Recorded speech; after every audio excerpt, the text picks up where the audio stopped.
En Puerto Rico, cada año, miles de personas recurren a los opioides para aliviar el dolor.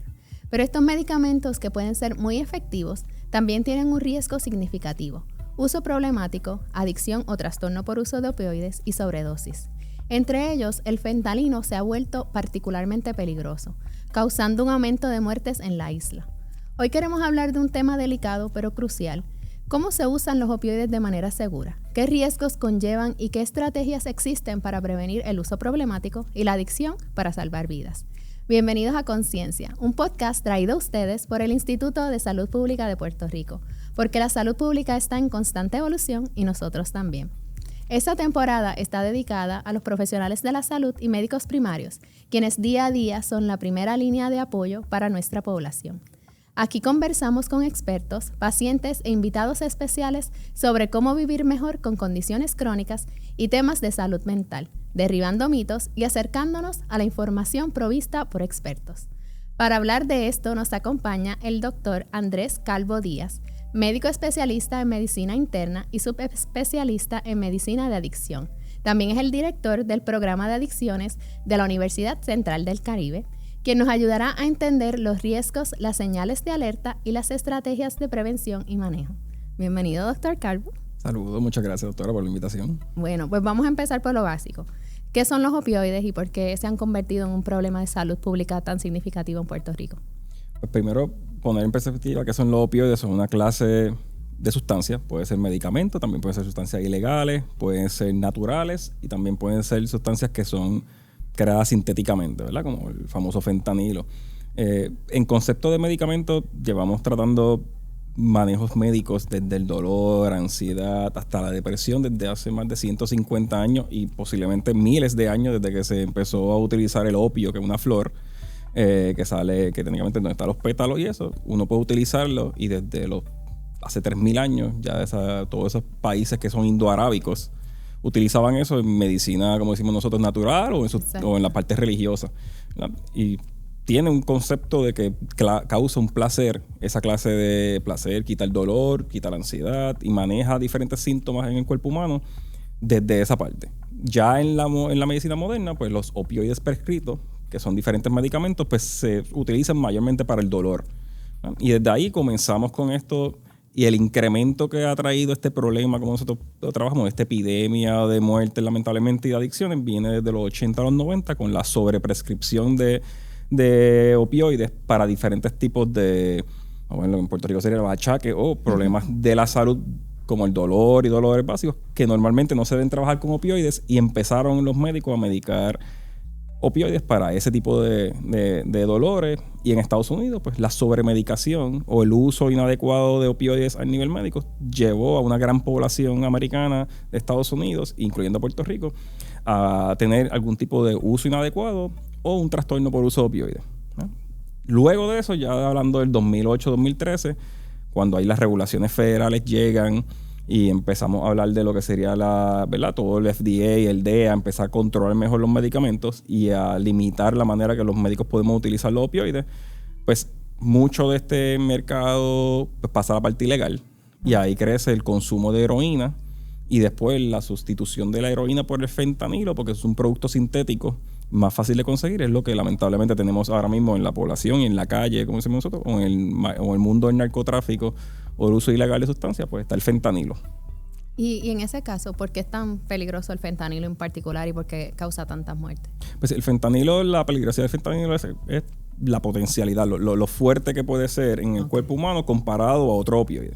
Y ahí es que está cuando uno habla mucho que dice 100 veces más potente, ¿verdad? La potencia del fentanilo comparado a la morfina, y 50 veces más potente que la heroína. Eso no, ¿verdad? Yo como especialista, yo no puedo estar seguro que cada uno que utiliza es diferente, pero sí, el concepto de sustancia ilegal, el fentanilo, sí no sabemos qué potencialidad tiene. O sea, si tú compras una sustancia en tal punto de droga o la compras en otro, o de tu amigo, de la persona que esté, ni yo como especialista, ni un farmacéutico, ni una persona de patología sabe qué tan potencial es eso. Y pues ahí es que están los riesgos que tenemos con eso, que es mucho más potente, puede causar más sobredosis comparado a otras sustancias opioides, y lamentablemente que esas potencialidades han subido. Antes hablábamos de 1 o 2 fentanilos, ahora hay sobre por lo menos el DEA y el FDA ya ha descubierto más de 450 tipos de fentanilo diferentes. Y ahora hace poco salió la noticia del carfentanilo, que es un sintético, sale del fentanilo, pero es más potente aún, ¿verdad? Y eso al mezclarlo con otra sustancia o al consumo del ser humano, pues puede ser que tengan pues, más riesgo a sobredosis. Interesante. Y en el caso que mencionó, ¿verdad? Que el problema es cuando esto se convierte en un trastorno de uso de sustancias o en adicción. ¿Cómo nos podría definir lo que es eso, ¿verdad? Para entenderlo más claramente. Claro. Yo creo que esos son los temas más importantes que hay que trabajar hoy. El trastorno por uso de sustancias ya es un diagnóstico, ¿verdad? Ya tiene un nivel de DSM-5, que es el libro y toda la parte que uno maneja para diagnósticos de salud mental o conductuales. Y pues tienen diferentes criterios. Son 11 criterios, que no los vamos a discutir uno a uno acá, pero sí son 11 criterios que tienen diferentes vertientes en la vida de un ser humano, ¿verdad? Está la parte biológica, que cómo las sustancias afectan la parte biológica. Muchas veces lo más que se habla en la comunidad y entre los médicos y el mundo de salud, que es la parte de la dependencia y la tolerancia, que es cómo afecta esa sustancia al cuerpo, ¿no? Que la mayoría de las sustancias que causan adicción van a crear tolerancia. Todos nuestros cuerpos, en cualquier cosa, siempre van a querer tener un balance neuroquímico, químico, de receptores. Cuando uno utiliza a largo plazo una sustancia, sea el alcohol, las benzodiazepinas, los opioides, los estimulantes o cualquier otra sustancia, el cuerpo se va a ajustar a esa cantidad. Y por eso es que cuando uno habla con pacientes o personas que tienen un trastorno de sustancias, casi nunca empezaron con 1 y 2 pastillas, y ya cuando llegan a mí como especialista, muchas veces ya utilizan 15, 20 pastillas al día. Oh. Y es porque el cuerpo ya se ajusta a una tolerancia, y si la persona disminuye el consumo o para, le da los efectos de retirada, que eso es lo que se habla de dependencia. Tenemos la tolerancia y dependencia. Son los dos síntomas que son patofisiológicos, de físico del ser humano. Que yo diría que son los más fáciles de identificar y posiblemente los más fáciles de manejar. Que mucha gente piensa que esos son los más importantes. Yo como especialista diría que los otros 8, 9 criterios son los que muchas personas no entendemos y no manejamos, y por eso es que hay tanto estigma, que sería la parte psicológica, social y espiritual de la persona, ¿verdad? Cuando uno habla de esta enfermedad de trastorno de uso de sustancia o la enfermedad de adicción, hablamos de una enfermedad que conlleva la parte biológica, psicológica, social y espiritual.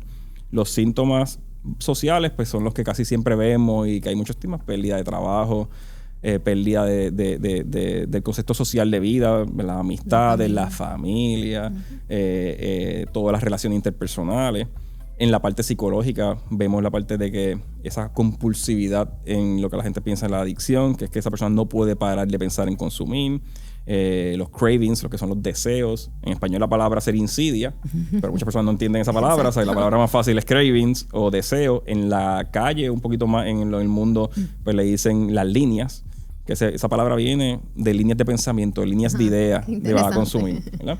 Si uno habla con personas que están mucho tiempo en consumo, tengo muchas líneas. Y línea es, en teoría, esa insidia, pero es lo que te lleva a consumir. Pues eso es un síntoma que puede venir de esa parte psicopatológica, ¿verdad? Y la parte espiritual, pues, lamentablemente afecta mucho por el estigma y tanta criminalidad que se le asocia a la enfermedad, que no tiene que ver con eso, ¿verdad? La criminalización de una enfermedad, pues esa parte de la autoestima de la persona, la moralidad, perdemos esa sensación de que soy una persona y ya lo que tengo es un problema, ¿verdad? Y pues cuando uno junta todo eso, ahí están los 11 criterios del DSM-5, y si la persona tiene, dependiendo de la cantidad que tenemos, si son 2 o 3, es un trastorno leve; si son de 4 a 5, un trastorno moderado; y si son 6 o más, pues un trastorno severo, que es lo que equivale a una enfermedad severa, a una adicción. Que eso es un resumen bien básico, pero pero me encantó la manera más básica de verlo, porque muchas personas nos enfocamos solamente en lo biológico, ¿verdad? Y siempre nos enfocamos en que las pastillas, los medicamentos, y ya el paciente no tiene retirada y ya se supone que esté bien. Y por eso no es la realidad, porque conlleva esa parte biopsicosocial. Sí, definitivamente. Y lo vemos, ¿verdad? En muchas personas lo difícil que es manejarlo, porque precisamente es algo integral del ser humano, ¿verdad? Exacto. De diferentes fases y etapas. Y en cuanto a una curiosidad que tenemos es que a veces hay personas que dicen, no, pero yo no desarrollo adicción. ¿Es cierto eso de que hay algunas personas que son más propensas a desarrollar adicción que otras? Sí, estamos hablando, ¿verdad? Y no hablé del tema ya más de diagnóstico médico. Pues estamos hablando de que todas las sustancias pueden afectar al ser humano desde el nivel del cerebro, que afecta el desarrollo, si son jovencitos, si lo consumen entre los 3 y 25 años, el desarrollo del cerebro, la parte del cuerpo y obviamente la parte psicosocial. ¿Dónde está la diferencia? Es que esto es como cualquier otra enfermedad crónica. Como yo lo comparo como internista, es con la diabetes tipo 2.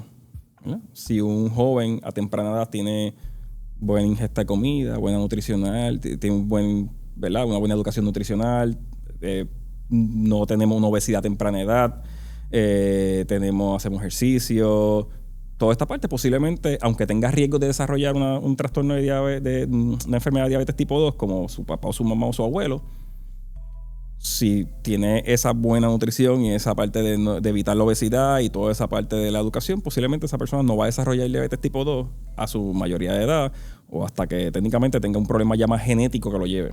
Pues sustancia es parecido. Yo diría que es bien parecido porque si un joven no tiene el riesgo asociado al consumo a alto riesgo de sustancias, puede probar, igual que una persona que prueba el azúcar o prueba un chocolate o te prueba el azaí y te meten muchas cositas por encima, no significa que porque comas eso 1 o 2 veces vas a tener un diabetes tipo 2. Pues lo mismo, las personas pueden consumir sustancias y no llevar a una adicción, ¿verdad? Un trastorno de uso de sustancias. Muchas veces el consumo a alto riesgo que no para a largo plazo, estamos hablando de meses y años, y ahí, con ese cambio, igual que con la diabetes tipo 2 se va dañando el páncreas y otras cosas, y el hígado y un montón de otras cosas de tolerancia de la glucosa, con la sustancia se va afectando el cerebro, la tolerancia, y trae los problemas psicosociales que lo convierten en adicción. O sea que es lo mismo que cualquier otra enfermedad crónica.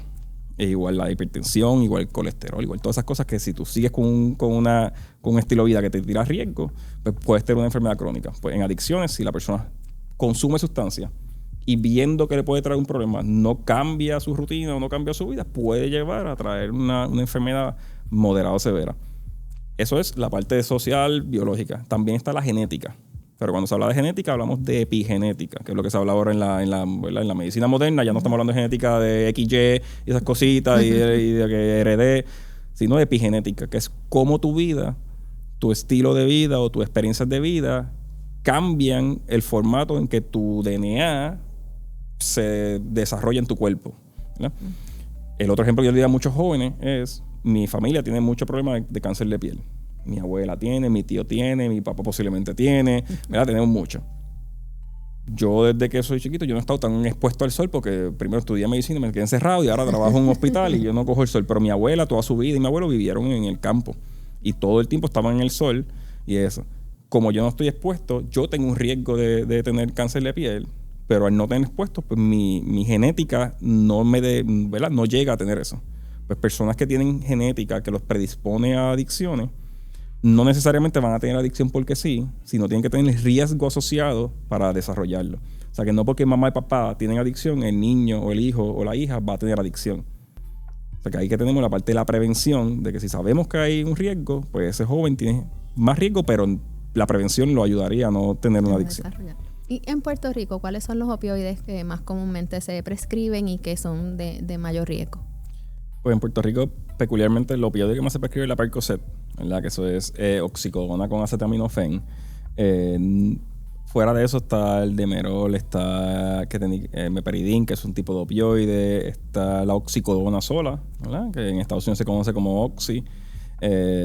Son los más comunes. Obviamente también está el parche fentanilo, que es bien importante explicar que una persona que tenga el parche fentanilo no necesariamente va a tener adicción ni un trastorno ni nada, sino es que está, ¿verdad? Se prescribe para unas cosas específicas.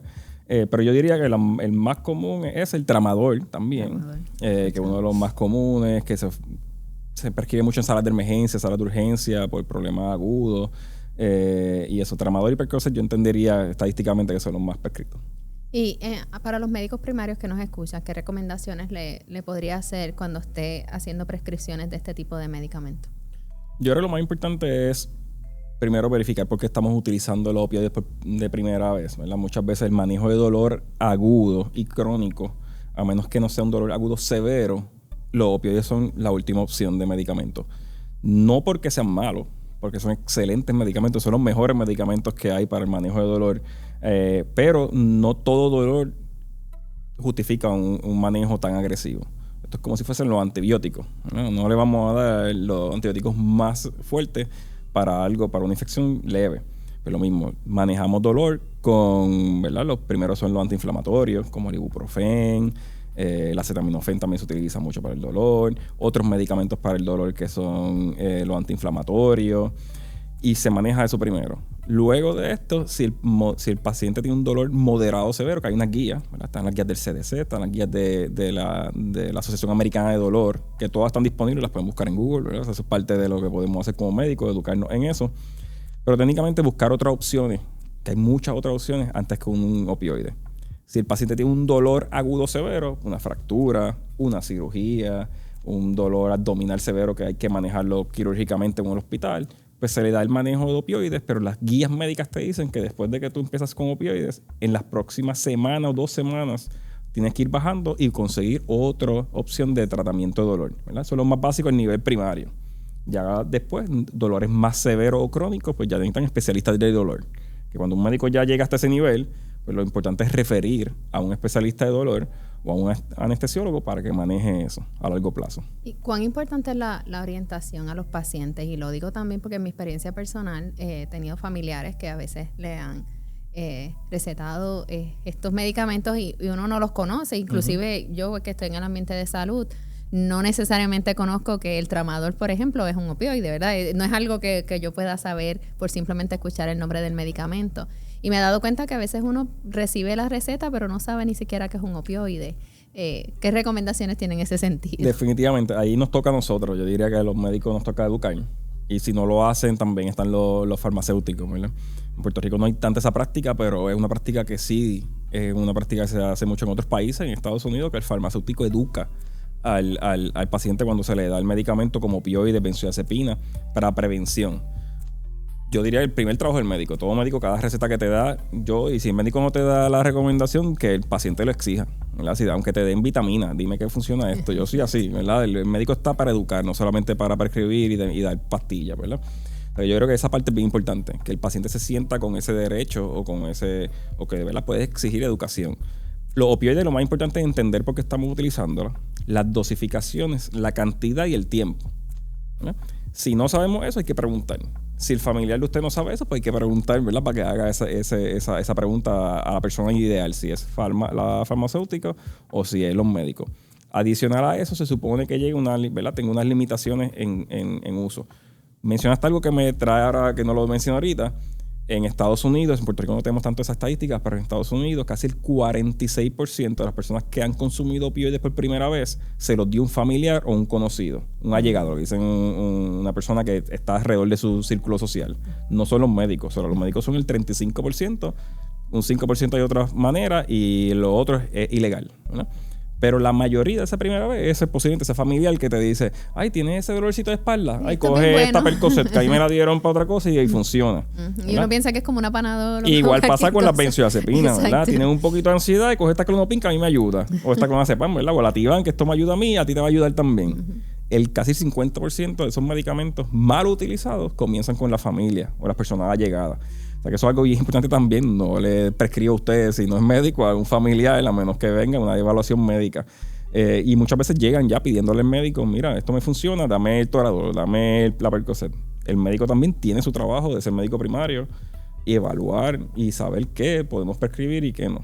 Pero la educación le toca, yo creo que a la parte médica y a la parte de farmacia, que es algo que se puede trabajar mucho. Sumamente importante, y también me hace pensar que pues muchos de nosotros a veces nos recetan estos medicamentos y tenemos niños jóvenes en la casa. Entonces no sé si también se ha visto algún riesgo de que los menores utilicen esas prescripciones de su familia. Claro, una recomendación primero básica es si te sobró medicamento y son medicamentos controlados. Estamos hablando mayormente en Puerto Rico serían los opioides como la Percocet y eso, o también las benzodiazepinas. Y no los va a utilizar. Toda farmacia en Puerto Rico tiene un área donde se puede dispensar o se puede botar medicamentos. La mayoría, yo diría, ¿verdad? Las farmacias, o si no las grandes, tienen. Eso hay hasta días federales y estatales en Puerto Rico, AMSCA, el Departamento de Salud lo hace, que recogen medicamentos. Por eso mismo, primero para no confundirte, si son personas mayores de edad que se pueden confundir, personas con edad geriátrica o edad avanzada, niños que pueden coger una pastilla, o sea que todo lo que son medicamentos, no solamente los que son controlados o medicamentos con riesgo o narcóticos, como le decimos, ¿verdad? En farmacia, sino yo entiendo que todo. Ningún medicamento debe estar en lo que le dicen las partes bajas de los gabinetes. Debe estar los gabinetes altos, que ningún niño menor de edad pueda llegar a esa área. Esas son cosas más de seguridad que uno siempre habla. En los gabinetes de los baños, que muchas veces escondemos abajo. Pues no, mira, tiene que ser arriba, un sitio donde un joven, un niño no pueda conseguir esas pastillas. Y yo creo que la confusión nos puede pasar a cualquiera, porque a veces en mi casa, ¿verdad? Tenemos los medicamentos y tengo medicamentos de mi esposo y los míos en el mismo gabinete, alto y todo, pero cuando los voy a coger, yo, espérate, ¿cuál es el mío? Porque a veces eso el pote pasa. Es igual, la pastilla es bien parecida y ¿verdad? Eso nos puede pasar a todos. Así que gracias por esa recomendación de saber que los podemos eliminar de nuestra casa. Me gustaría tocar un poco el tema del estigma, ¿verdad? Lo mencionó ahorita. ¿Qué recomendaciones tendría cuando esos médicos identifican, ¿verdad?, que hay un paciente que está teniendo un trastorno de uso de sustancias?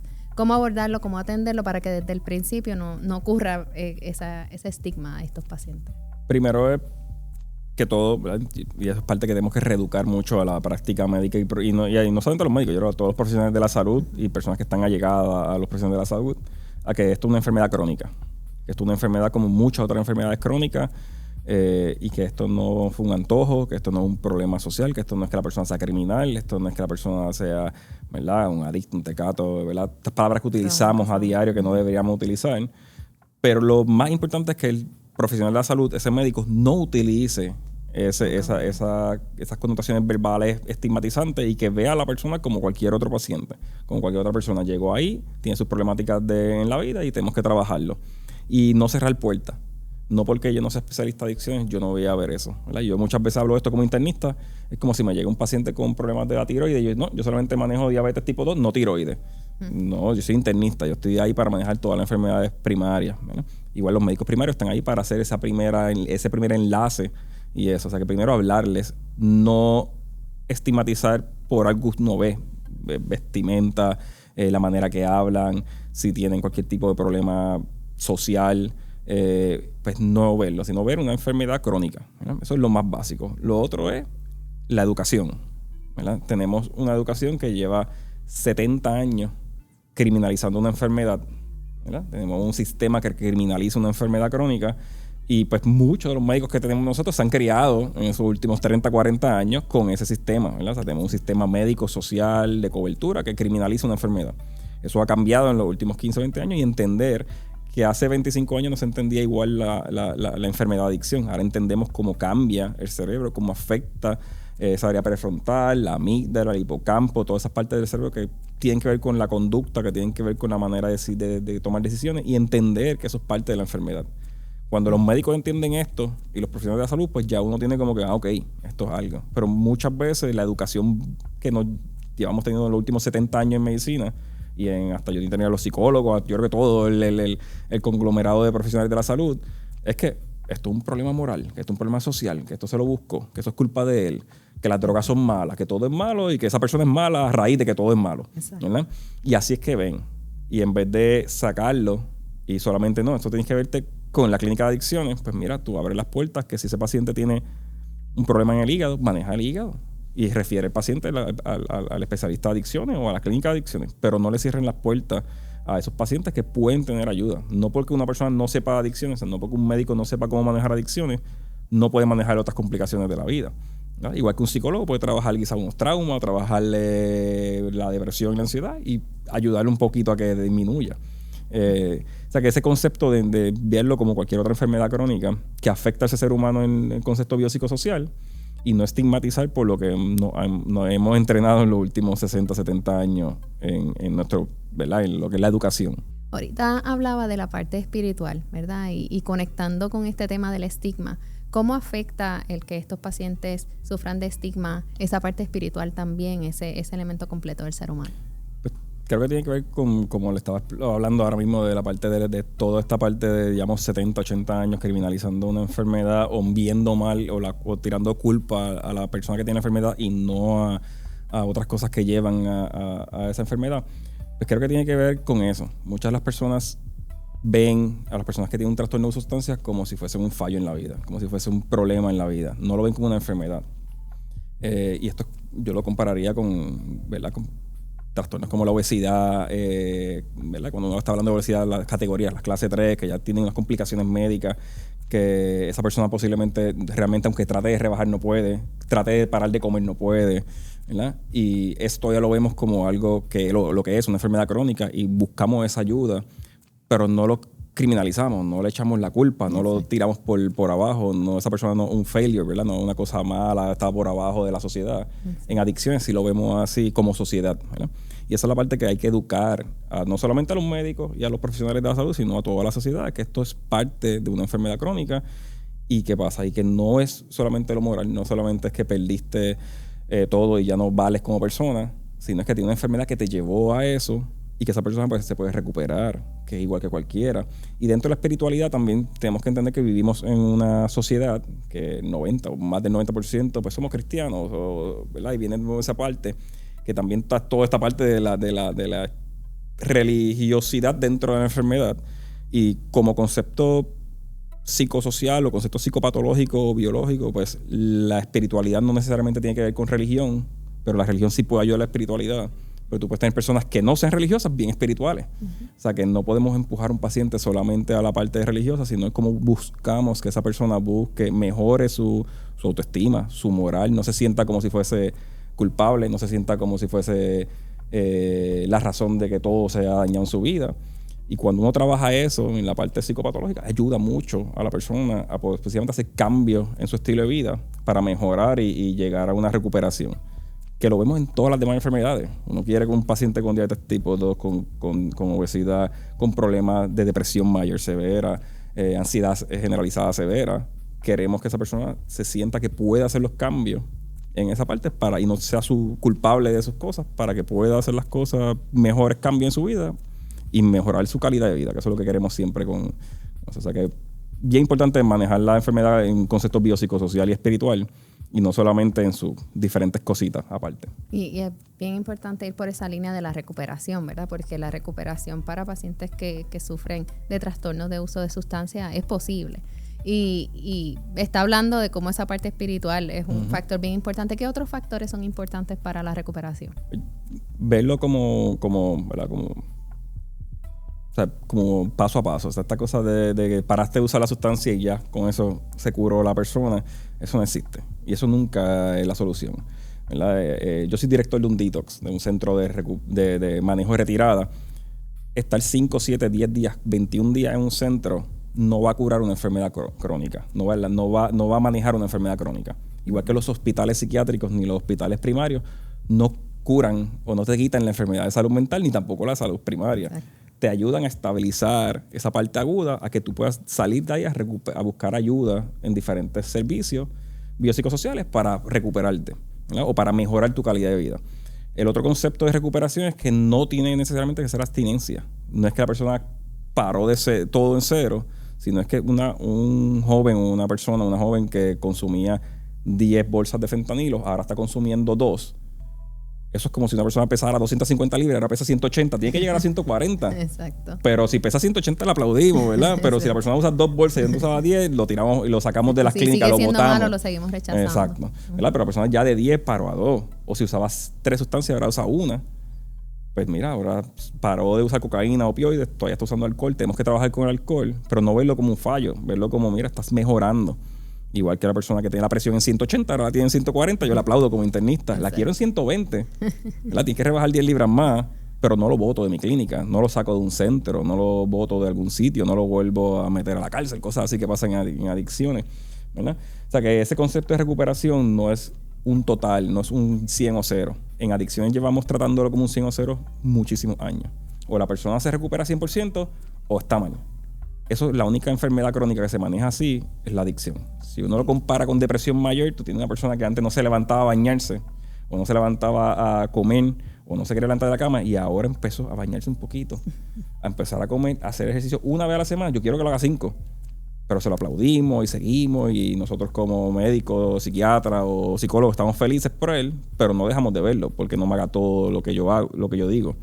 Pero en adicciones sí lo vemos así. En adicciones 0-100, y eso tiene que cambiar. La recuperación va paulativa, y también que la recurrencia, o lo que dicen las personas como recaída, es algo que debemos esperarlo.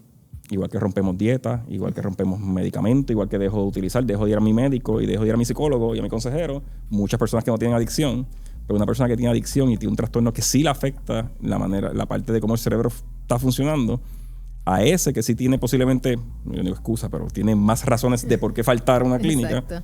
Lo penalizamos y le cerramos las puertas. Y a la persona que debería ir a una clínica porque no tiene problemas en su cerebro y no tiene esto, falta 7 veces al internista y como quiera el plan médico le cubre el tratamiento y le cubre las cosas. O sea que el sistema tiene que empezar a ver la recuperación como un camino de recuperación, no como un brinco de un día para otro.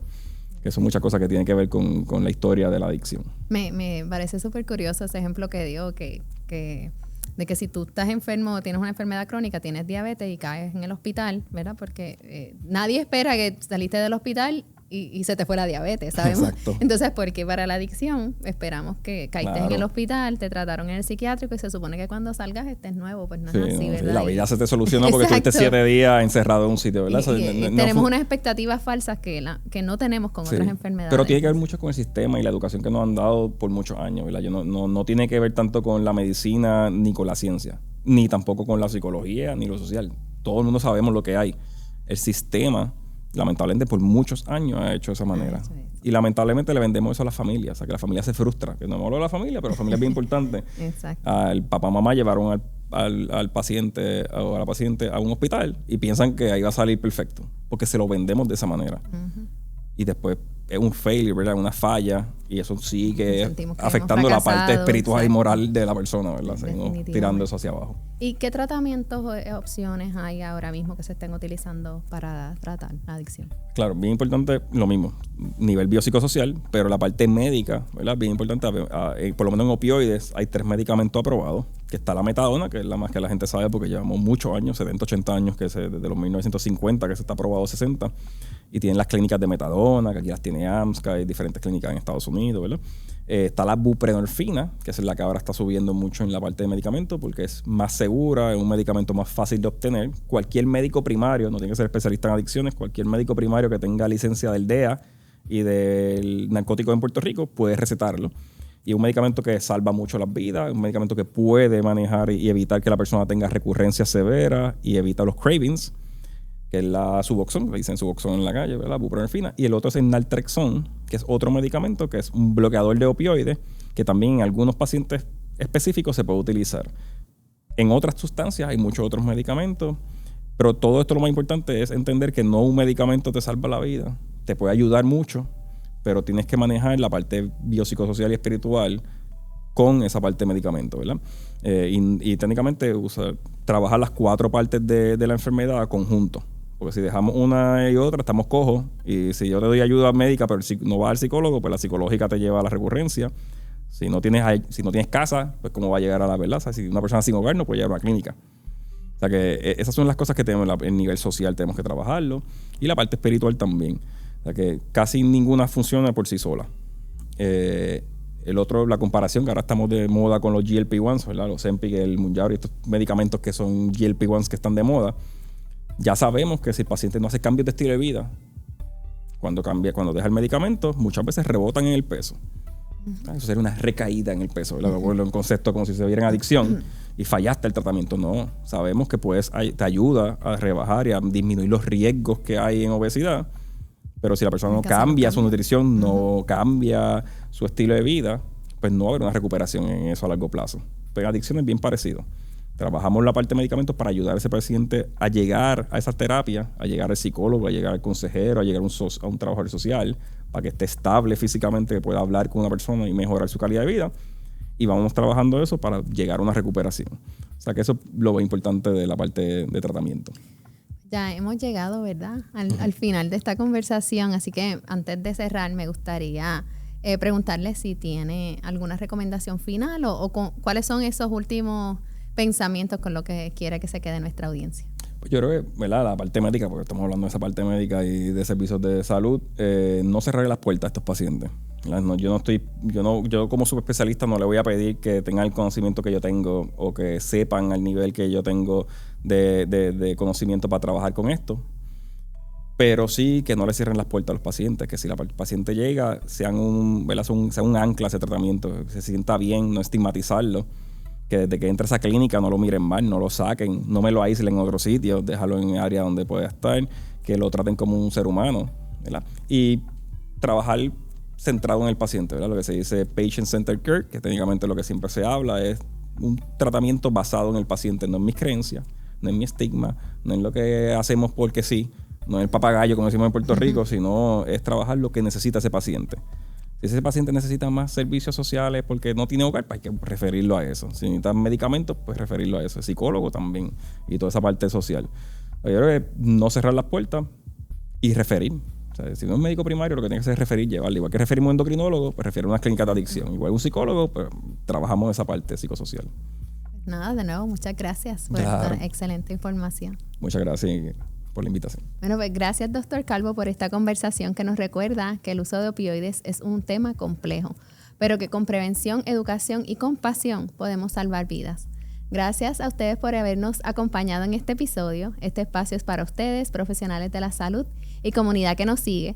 Le invitamos a darle like, compartirlo y seguirlo en nuestras redes sociales. También pueden visitar paralasaludpublica.org, donde encontrarán recursos gratuitos y descargables para apoyar su trabajo y bienestar.